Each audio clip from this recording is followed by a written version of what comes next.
Good evening and welcome back to 31 Horror Nights. It's October 3rd and tonight's movie is Pulse. Pulse, also known as Cairo, is a J-horror movie that's right up there with The Ring and The Grudge in terms of notoriety. Like those two movies, it also got remade in English, but the remake was not received well, so I'm just going to watch the original instead. The trailer was very, very vague. It showed kind of like this weird apocalyptic type of thing. I actually was able to glean a lot more about what this movie is about from the simple synopsis I got on Amazon. There is this website that's saying that you can use it to communicate with the dead. How this leads to planes crashing and people committing suicide, I don't really know, but I guess I'll find out. I saw the original The Ring, the American remake of The Ring, and The Grudge, the original, and I liked all of them. The Ring from America and The Grudge in particular. That was back in 2000, so there weren't a lot of internet-themed horror movies at that point. There's a bunch of them now, but back at the time, this was still kind of a novel idea. I can't remember where it was, but I remember seeing on a list somewhere that this was named the best horror movie of either the 2000s decade or the entire new millennium. So I'm interested to check it out and see how it holds up. I definitely thought that Pulse was interesting. I thought it was good, but not great. I'm giving Pulse a 7 out of 10. And now that I think about it, I have no idea why this movie is called Pulse. There are kind of like two different plots in the movie that come together towards the end, following a young woman named Michi and a college student named Ryosuke. They're both dealing with the fact that a lot of people close to them are committing suicide or just disappearing some other way.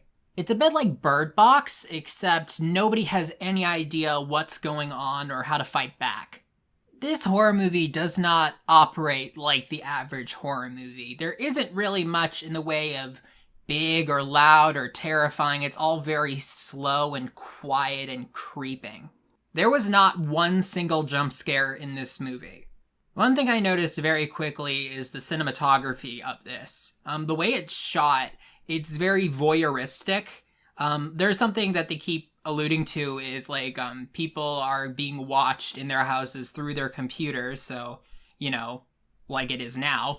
But the way that it's shot makes you feel like you're just standing there watching things happen. Now, obviously, that is what a camera is, but the way that it's shot, it's like there will be a still shot that'll pan back and forth or will like slowly move around like someone is standing and following. And when someone is running, there were a couple occasions where the camera is following behind them, also shaking.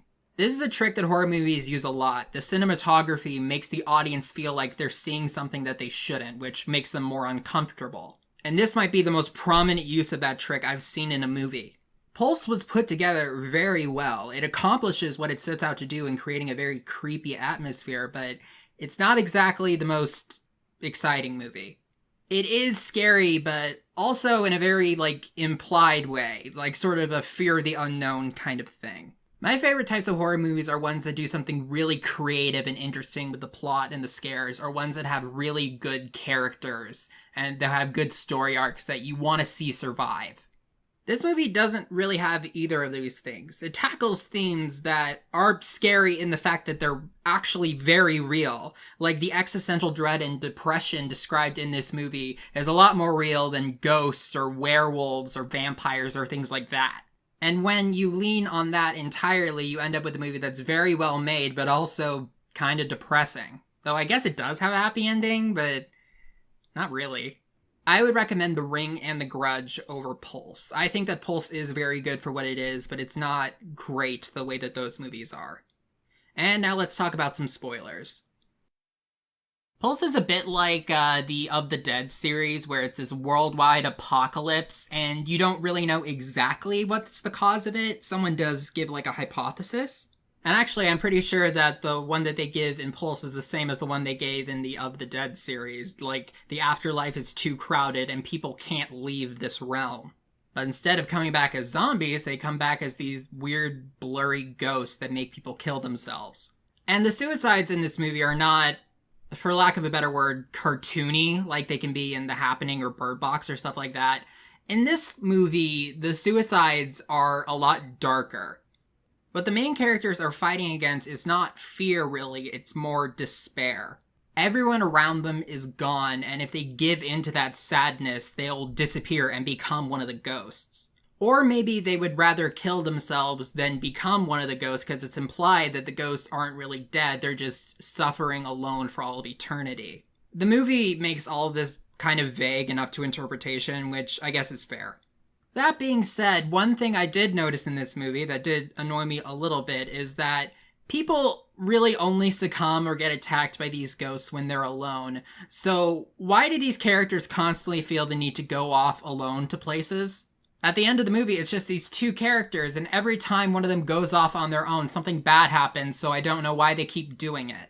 There's also a weird thing of, like, rooms being sealed off with red tape. I don't know where that idea came from, how that started, but it doesn't really seem to even be that effective. But that being said, there is a scene towards the end of the movie where Ryosuke is off on his own getting gas, and he drops a gas cap, and it drops and it rolls into a room that used to have a closed door sealed with red tape. So even though at that point he knew that the rooms sealed off with the red tape are very dangerous, he goes in anyway, and he confronts one of the ghosts. One of the things that he talked about was refusing to acknowledge the ghosts, like just saying it's like, no, you're not real, but he like tries to run up and touch the ghost because he tried that earlier in the movie and the ghost disappeared, but this one is solid. He can touch it. From a horror standpoint, that's probably the best scene in the movie. There's this really good shot of the ghost walking up, and it remains blurry no matter how close it gets, but when it's right up in front of the camera, its eyes slowly open. You couldn't see its eyes before, it was just shadowed, and these are very crisp, clear human eyes. The movie ends with the two characters getting picked up by like a cargo ship or something of other survivors trying to go to Latin America, they say. Ryosuke eventually does give in to despair, and Michi decides that even though it's hard, she's going to live on. Pulse was a well-made movie, but it's not fun in the way that you can have fun with something like The Ring or The Grudge. It tackles some pretty dark themes, but the characters, I didn't think they were fleshed out enough to really support that. Every scare that this movie does is effective, but it didn't all come together perfectly or even optimally. This kind of makes me want to see what other movies this director has made. If you're really interested in finding a horror movie that's not like other horror movies, this is a really good choice, but I didn't love it. Alright, I'll see you guys tomorrow.